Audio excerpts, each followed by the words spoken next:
going to ensure to the market industry, so that we are not simply going to take our youth to train, but then we ensure that we are training so that the trainers that come out of these particular polytechnics actually get jobs. Kulingana na mkurugenzi wa elimu ya kiufundi nchini Tom Mulati, bado vyuo vya kiufundi vinapitia changamoto hasa katika masuala ya kuteuliwa na kujiunga kwa masomo na idara ya huduma ya vyuo vikuu na vyuo vya mafunzo nchini. As you are aware, members, the Kenya University and Colleges Placement Service places students after KCSE. However, the placement is skewed towards university, a little bit on the TTIs and the national polytechnics, and nothing on the VTCs. There is need for there to be a proper structure where all the learners, while they're in secondary, they make choices, and those choices inform them being placed directly immediately after the results to the vocational training centers, TTIs, national polytechnics, and universities. That will eliminate the lapse that we have, because when learners are finished KCSE and stay at home 1 or 2 or 4 months, or even a year thereafter, they undergo degradation, and that is a risk in itself. Aidha, swala la masomo yepi yanafaa kutolewa katika vyuo hivyo pia limekuwa changamoto kwa wanafunzi. Where we find that many of our learners who could have joined the vocational training centers end up enrolling at the national polytechnics for very small courses, or rather for very low level courses like artisan. So we are still yet to work on the perception of the vocational training centers. Mpango huu unapania kuona Wakenya wengi wakijiendeleza na kujiajiri baada ya kupokea mafunzo na kuafikia azimio la serikali ya Kenya la ufanisi la mwaka 2030 na mwaka 2063. Bright Mwandodo, Boss TV. And I'm happy that some of our students are recognized, that they have appreciated. For example, the last intake to university, around 6,000 graduates decided not to go to university, but to go to TVETs. Naam, shukrani sana mwanahabari wetu Bright Mwandodo kwa kutuandalia taarifa hii kwa kina kabisa. Tukiendelea ni kwamba kamati ya Seneti inayoongozwa na Seneta wa Mombasa Mohamed Faki imetaka Wizara ya Hazina ya Kitaifa kuhusisha bunge hilo moja kwa moja kabla ya kuchukua maamuzi ya aina yoyote. Akizungumza na wanahabari hapa Mombasa, Faki amesema kuwa kikao cha leo kimehusisha wadau wote husika katika masuala ya kutafuta suluhu ya kutosha. Tupate habari hii. And so we want to see what the product is, that's all. And if the product is agreeable, then the rest will follow. And so I believe that is just go straight. That's why I was saying it goes straight to the body of the regulations themselves. I think the background has been given enough time. We understand the background, we understand the history. Now, what is pending is where is the regulations? So your presenter from the Treasury, your presenter, if you had lined up somebody for the real body of the regulations, that's the one we want. Thank you. Chair, well guided. Kama mnavyojua, Equalization Fund inasaidia zile sehemu ambazo ziko marginalized katika nchi yetu, ili nao ziweze kuenuka kidogo kiuchumi na kimaendeleo. Na hii fund ilianzishwa zaidi ya miaka 10 iliyopita, lakini ikawa matumizi yake yakasimamishwa kwa sababu kulikuwa hakuna serikali za county. Na serikali za county zilipoanzishwa mwaka 2013, wakatengeneza Wizara ya Fedha ikatengeneza regulation ambayo koti mwaka jana ilisema kwamba zilitengenezwa kinyume na sheria, kwa sababu kulikuwa hakuna ile tunaita stakeholder involvement ama stakeholder participation, yani washikadau katika sekta hiyo, ikiwamo serikali za county walikuwa hakuhusishwa kikamilifu kuweza kuzipitisha na kuziangalia na kuzipitisha kanuni hizo. Kwa hivyo wakaambiwa warudi tena wakafanya hizo kanuni na wahakikishe kwamba wameweka washikadau wote pamoja katika regulation hizo. Kwa hivyo wakatengeneza na wakazipeleka bungeni. Bunge la kitaifa limepitisha, sasa zikaletwa katika bunge la Senate na leo ndio tumefanya sisi kama bunge la Senate ile tunaita stakeholder participation, ili tuchukue maoni ya watu wahusika kuhusiana na sekta hii ili tuweze kufanya maamuzi juu ya regulation hizi. Kwa hivyo tumeweza kusikiza Wizara ya Fedha, tumeweza kusikiza Council of Governors wakiongozwa na Governor Roba wa Mandera, tumeweza kusikiza County Assemblies Forum, yani jumuiko la speaker wa kaunti zote, tumeweza kusikiza Commission for Revenue Allocation ambayo ni taasisi muhimu, tumeweza kumsikiza pia Control of Budget katika masuala haya ili waweze kutueleza maoni yao ni nini kuhusiana na hii regulation. Baada ya hapo nafikiri tutaweza kukaa chini kama kamati na kuweza kuamua kupitisha regulation hizi ama kuzikataa. Naam, na tukiendelea ni kwamba sekta ya uchukuzi imetangaza kuongeza nauli za usafiri maradufu, hasa baada ya mamlaka mafuta na nishati kutangaza kuongeza bei ya mafuta ambayo inatazamiwa kudumu kwa muda wa mwezi mmoja. Madereva katika kituo cha kuabiri magari kutoka Mombasa kuelekea Malindi wamesema kwa sasa wamelazimika kuongeza bei kwa zaidi ya shilingi 100, ambapo wasafiri wanatazamiwa kulipa shilingi 500, tofauti na hapo awali ambapo ilikuwa shilingi 400. Mwanahabari wetu Charles Omondi ametembelea madereva hao na hapa taarifa yake. Sekta hiyo ya uchukuzi imeathirika pakubwa katika mchakato mzima wa kuongeza nauli maradufu kufuatia hatua ya serikali kupitia mamlaka ya kudhibiti bei ya mafuta na nishati kupandisha bei kwa shilingi 7 kwa kila lita. Tunasiri sana maana sasa hii kitambo ilikuwa kwenda Malindi ilikuwa ni 400. Sasa watu wamepandisha mpaka 500. Unaona bwana. Sasa imekuwa sasa Wakenya wanaumia kulingana kile kiwango cha mafuta kimeongeza. Imepanda mafuta ya diesel, imepanda petrol, imepanda mafuta ya taa. Yaani tunaumia kufupi, yani tunaumia kabisa. Hata ilikuwa watu wanapanga kugoma kwa sababu ya mafuta. Hiyo magari ziweke kando mpaka serikali iamue kuteremsha bei ya mafuta. Kuhusu mapato yao, madereva hao wamesema wamekuwa wakitia kibindoni kiasi kidogo ikilinganishwa na miaka ya nyuma kabla ujio wa virusi vya corona kuripotiwa mapema mwaka jana, huku swala la leseni pia ikiwa changamoto baada ya kaunti ya Mombasa na Kilifi kuwalipisha ada ya juu. Lakini mtaka 100. Lazima tuongee ukweli. Lazima tuongee kweli, hakuna kuficha. Kweli. Ana ukificha kidonda kisha mwisho wake itakuwa kidonda ndugu. Kitanuka na watu watasema kama na kananuka kumbe una kidonda. Unaona? Kwa hiyo maskari uko barabara ni kugandamizana. Bila pesa upiti.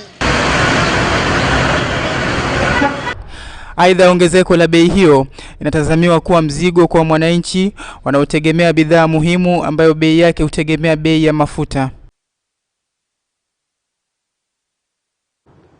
Na tukiachana masuala hayo ya tukiendelea na masuala hayo ya uchukuzi ni kwamba kikundi cha bodaboda eneo la Bangladeshi, eneo bunge la Jomvu, kaunti ya Mombasa, wanajivunia kuwekeza zaidi ya milioni 1 kwenye hifadhi yao licha ya changamoto za ugonjwa wa corona.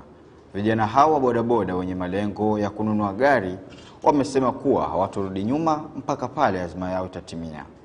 Hii hapa taarifa kamili.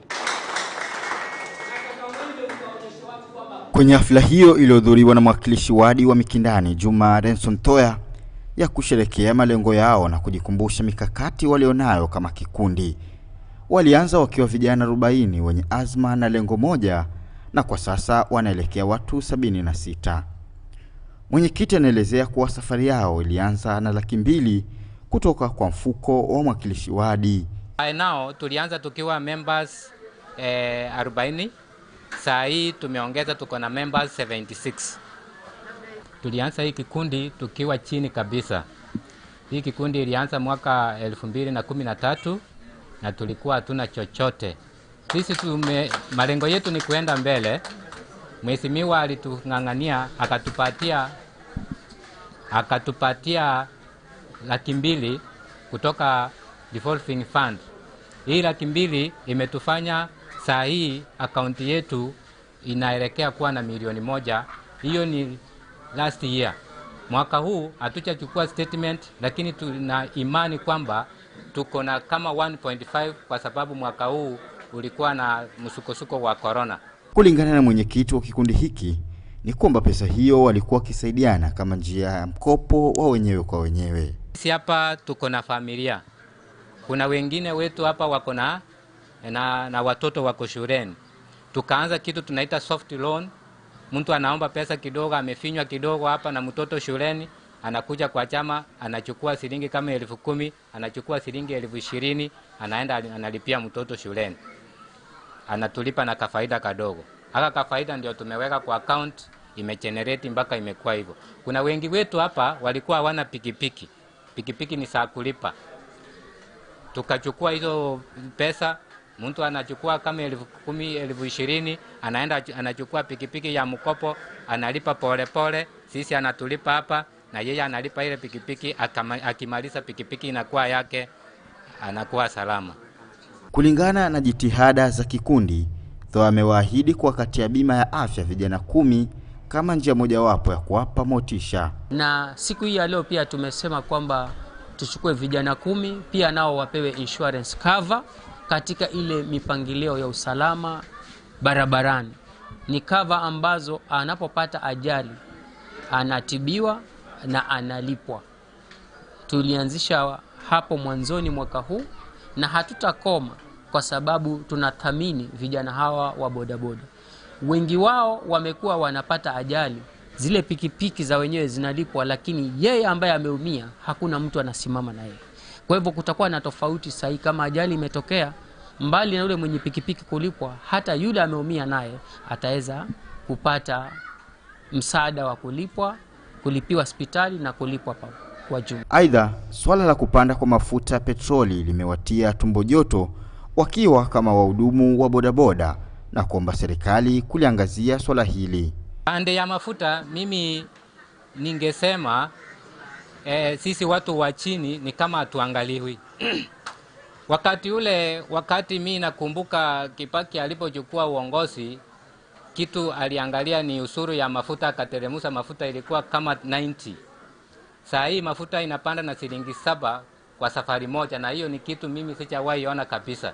Mafuta ilikuwa ikipanda kama ni shilingi 2, mafuta inapanda na shilingi 1 na mapeni hapo. Lakini saa hii mafuta inapanda na hakuna mahali mimi nishawaona Kenya mafuta ama bidhaa inapanda na shilingi 5 kwenda juu. Sasa mimi ni kitu nilikuwa naomba serikali iangalie watu wa chini.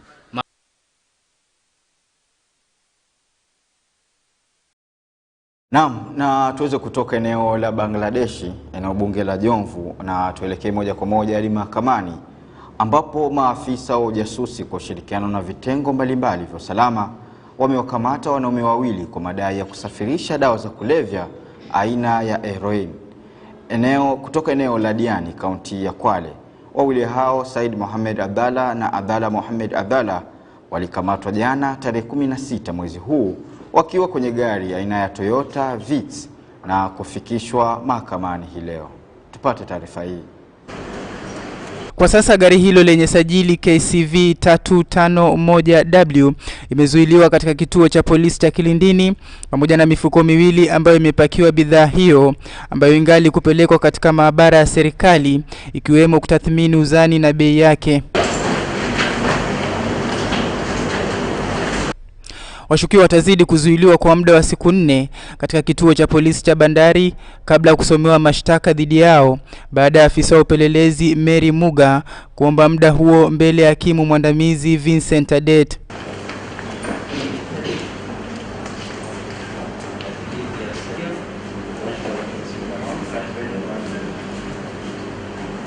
Wawili hao watarejeshwa tena mahakamani kusomewa mashtaka dhidi yao tarehe 21 mwezi huu. With the prosecution and Charles Omondi, Boss TV.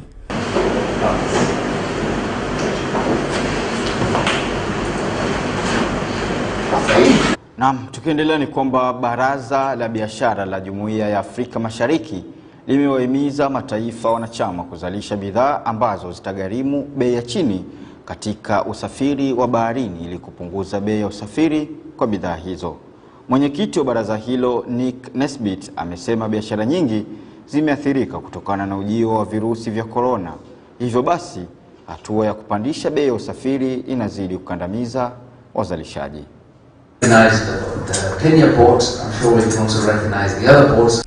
Nesbit amekariri kuwa ulimwengu umeshuhudia gharama ya juu ya usafiri kwa bidhaa kutokana na uhaba wa uzalishaji unaochangiwa na ujio wa virusi vya corona baada ya viwanda vingi kufungwa. Your goods faster, you don't need to have as much backup.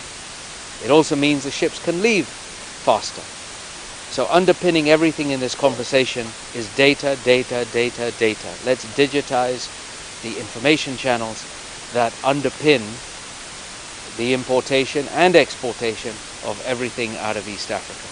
Kiongozi huyo vile ameongezea kuwa shughuli nyingi kutoka bandari zimelemazwa, ambapo bidhaa nyingi huchukua muda mwingi kabla bidhaa kutoka bandarini, hatua ambayo imepandisha bei ya usafiri wa shehena kupanda kwa 100%. So today in one of the dailies, maybe many of the dailies, they mentioned that Kenya has been taken off the list as a dangerous territory in terms of piracy. What this means is that the decision makers around the world will be more likely now to allow their ships to come to Kenya. The insurance companies will lower the risk premium they charge on any ships coming in and out of Kenya. And it will mean that you'll now be able to open up more to maritime tourism. That means having more cruise ships coming to this part of the region. So it's a very welcome news that Kenya's security ranking has improved. And this is a direct testament to the major investments that I know the security forces have made in the region with their partners to ensure that our oceans and waters are safe. Mamlaka ya bandari ni kati ya waliohudhuria hafla hiyo, huku sekta usafiri baharini ikizindua mfumo wa kidijitali ya kuwasiliana na wateja wake. So we applaud the large investments that people have made in the last few years to secure this part of the world, because that means that it becomes safer for tourism and safer for business these times. So if Kenya can make it a more attractive place, if East Africa can become a more attractive place to do business, then companies that were focused on globalization before, which meant large factories in places like China or India, now realize that because the cost to move those goods is so expensive, they can come to countries like Kenya, Uganda, Tanzania, put up massive factories here for the region. Charles Omondi, Boss TV. In the management and all to do their best. And as we just recognize the Kenya ports, I'm sure we can also recognize the other ports, that people are doing their best with what they have. So today, despite the numerous initiatives provided in the EAC Treaty and the anticipated full implementation of the Common Market Protocols, and the trade is hampered. Shukran sana mwanahabari wetu Charles Omondi kwa kuweza kutuandalia taarifa hii kwa upeo wa kina zaidi. Hadi hapo natia tamati mwa taarifa za Boss mwendo wa saa 1 kamili. Jina langu ni Ridhiwani Juma na mtangazaji mwenzangu kwa lugha ya ishara ni Felix Otieno. Lakini ningependa kushukuru wote waliohusika kukuletea taarifa hizi kwa utendeti. Tukianzia kwenye mzalishaji wa habari hizi Hassan Twamimu, mpige picha wangu bwana William hapa kwa kuweza kuhakikisha kwamba anatoka vizuri kabisa, lakini pia bila kumsahau Abdalla Juma ambaye amehakikisha kwamba nang'ara kupitia taa za studioni. Hadi hapo natia kufuli.